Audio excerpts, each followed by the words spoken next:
everyone, today I'll be unboxing a super affordable pen tablet by Ugee. I've never tried anything from this brand, but I've heard a lot of mixed things about it, so I'm very curious to try this out for myself. I'd like to thank Gearbest who reached out to me 2 weeks ago asking if I could review this for them. When I first received contact, I was reluctant because I was under the impression that I would have to give only positive comments, so I replied to them the following day letting them know that my channel is based on honesty, so if they want me to review something they need to be aware that I will comment on cons as well as pros. Gearbest seemed to be quite happy with this, so here we are. This is the M708 graphics tablet by Ugee. It comes in a simple black box with bold lettering. The back contains pretty much all you need to know about this graphics tablet. The active area is 10 inches by 6 inches with 2048 pressure levels and requires a USB connection. It also claims the driver can recognise screen resolution, and I'm guessing it will adjust the active area accordingly. It also states the tablet consumes low power. I can't specifically test how much power it uses, but I guess anything powered through USB will have to be low power consuming since PC USBs can only provide so much power. On this top row, the box displays what the user can use this graphics tablet for. The chat part amused me though.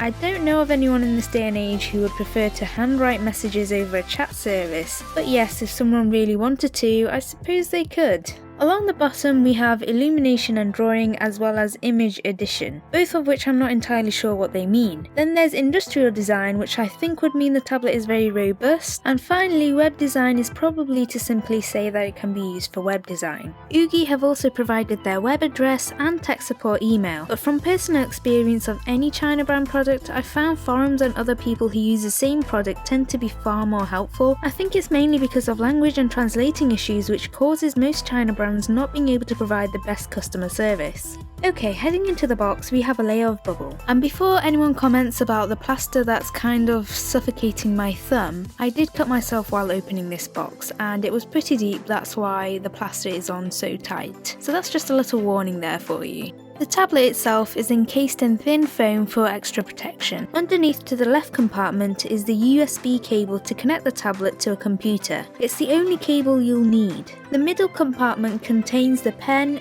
installation CD, a welcome note, and manual packaged together in a clear plastic.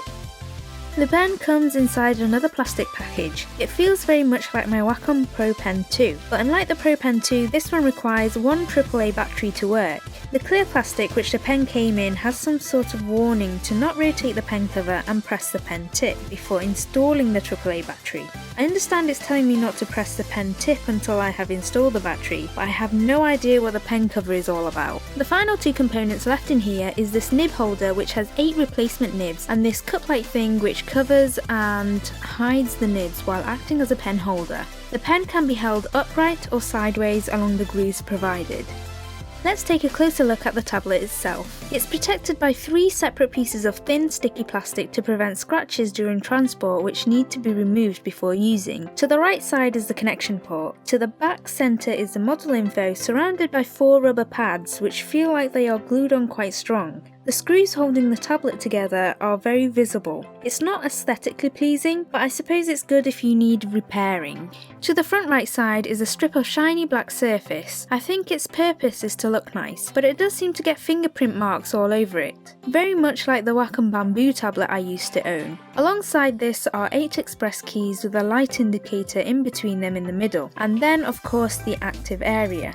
I want to move the focus onto the pen. As I mentioned before, it looks very similar to my Wacom Pro Pen 2. There are 2 buttons on the lower half of the pen. The nib pushes into the pen when pressure is applied. How about I get the Pro Pen 2 side by side with Ugee's pen to compare. The shape of the nib end of the pens is almost identical. Only difference I notice is the nib of the Ugee's pen is double the length of Wacom's.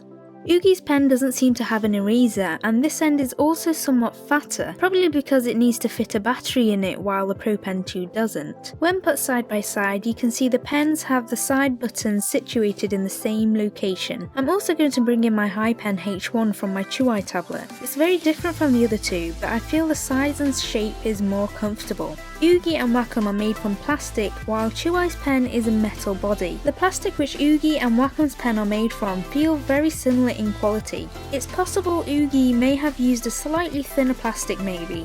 Without the battery, the Ugee's pen feels very similar in weight to Wacom's Pro Pen. I would have used a rechargeable Duracell as I find them to be more powerful and long lasting, but I haven't charged them in a while, so I'll be using this crappy Kodak I bought from the pound shop for one of the kids' toys which won't accept rechargeables. On the inside of the top part, which screws off from the pen, it has a plus sign indicating the positive end of the battery should face upwards and negative needs to go down into the pen. It's kind of a snug fit, but that's okay. Now, Wacom's Pro Pen 2 has interchangeable rings, and I was curious to see if Ugee's pen had a similar mechanism, and to my surprise I could take the ring out. There aren't any extra rings and nowhere does it say you can change it, but I'm going to be different and paint it myself using nail varnish. I could get some Tamiya paint, which is very high quality acrylic paint, and use an airbrush, probably get a better result, but I don't really fancy spending too much time on a small ring. Moving on to the Nibin Pen Holder, it's sort of 2-in-1 thing where the nib is hidden in the inside and it doubles as a pen holder. The base is fully rubber to prevent it from moving around on flat surfaces. The pen can be held upright, and as long as you don't shake the surface it's on, it should be able to hold the pen very well. Or it can hold the pen horizontally along the grooves provided. I feel the pen is more secure in this position. This brings me to the end of this unboxing. I have been sketching a random character which I plan on using for the review of the M708 graphics tablet. I will be using my MacBook Pro with Clip Studio and Photoshop to see how well it performs. I will also go through the setup. In the meantime, it's available from gearbest for £33 approximately at the time of making this video. Links will be provided below. It seems like this may be a very affordable beginner's tablet, but I guess I'll find out once I've tried it for myself.